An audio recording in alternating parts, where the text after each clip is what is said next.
I've been asked to foster my son's best friend, and while part of me knows I have to say yes, I'm honestly not sure if I can handle everything that comes with it. I have one son, Henry, aged 12. Henry is best friends with a boy named Archie, aged 14.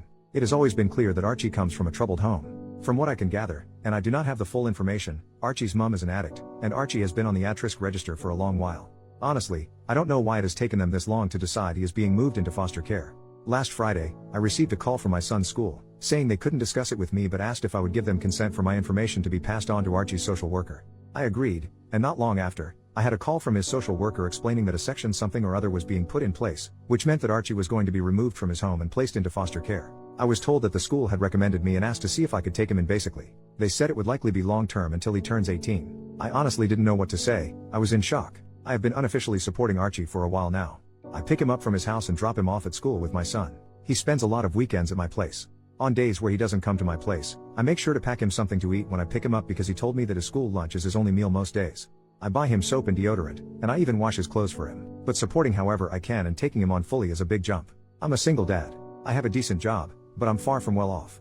I live in a small 2-bedroom house, meaning Henry and Archie would have to share a room, which they do now when Archie stays, but it's only for short bursts. Plus, there's the responsibility of taking on another human. I was told that they had a lack of foster carers in the local area, so if I didn't agree to take him, it is likely he would have to move counties and schools.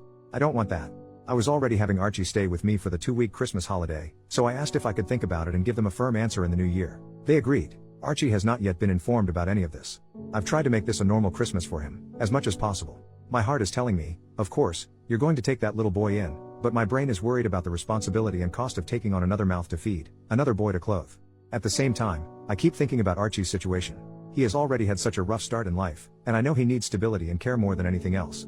I can't bear the thought of him being uprooted again, losing his school, his friends, and the small semblance of normality he has here. I keep asking myself if I can really give him what he needs, and I don't know if I have all the answers right now. I've always taught Henry the importance of kindness, and I see how much he cares about Archie too. Part of me feels that this might not just be me taking on more responsibility, it's also about giving him the chance to grow up with a sense of love and belonging. So, I suppose I'm left balancing what's practical with what feels right in my heart. And I'm leaning towards saying yes.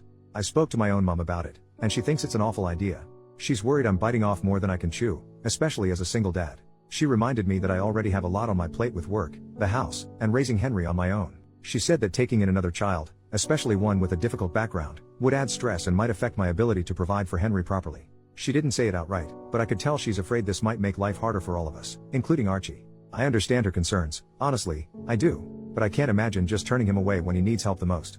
I told her that I haven't made a final decision yet, but that I need to think about what's best for everyone involved, not just what's easiest. And I haven't even discussed any of this with Henry yet, which will be a huge factor in my final decision. This has been a huge rant, and if you've read it, thank you.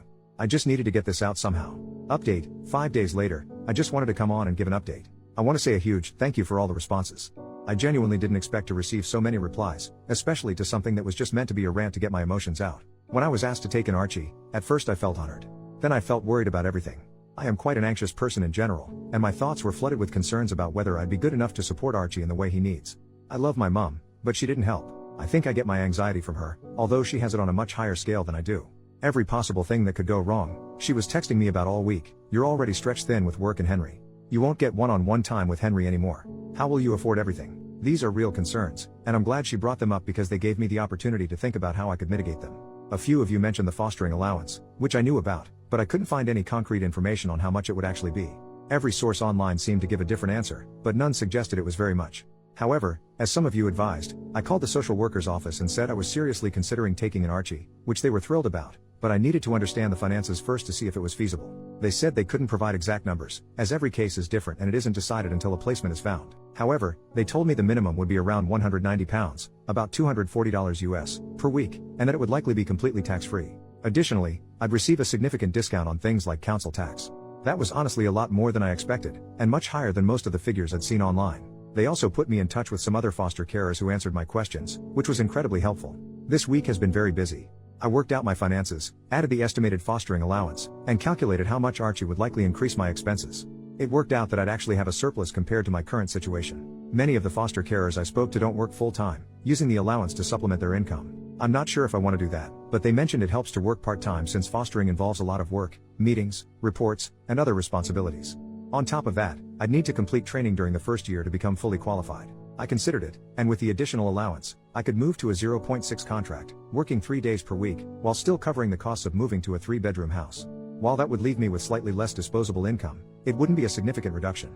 I've spoken with my work, and they said they'd support me if I decided to do this, but I haven't made a final decision. I don't want it to seem like I'm taking advantage of Archie's allowance. After sorting out the finances, I needed to talk to Henry. This was honestly the most important part of my decision. If Henry said no, I'd struggle to go ahead with it. I took him out and explained the situation. I didn't go into the details of why Archie is going into care, as it's not my story to tell, even though Archie himself has been open about his rough home life. I discussed the potential challenges, less one-on-one time, less privacy, at least in the short term while we find a bigger house, and so on. Henry was incredibly supportive. He said that he and Archie actually had talked a lot about how they both wished Archie could come and live with us.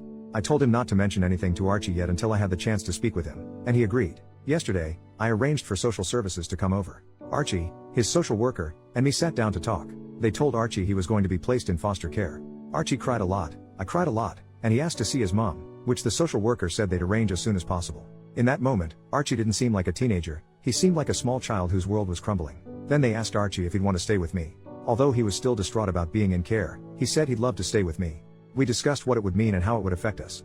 Afterward, Archie and his social worker spoke privately, and then the social worker and I talked. They expressed how thrilled they were about my decision and said they were pleased I planned to move to a bigger house soon, as Archie would need his own space, which I fully agree with. Normally, the boys spend most of their time upstairs playing Xbox, but later that day Archie came down and asked if we could watch a movie together. He sat next to me, rested his head on my shoulder, and said, "Thank you for letting me stay with you."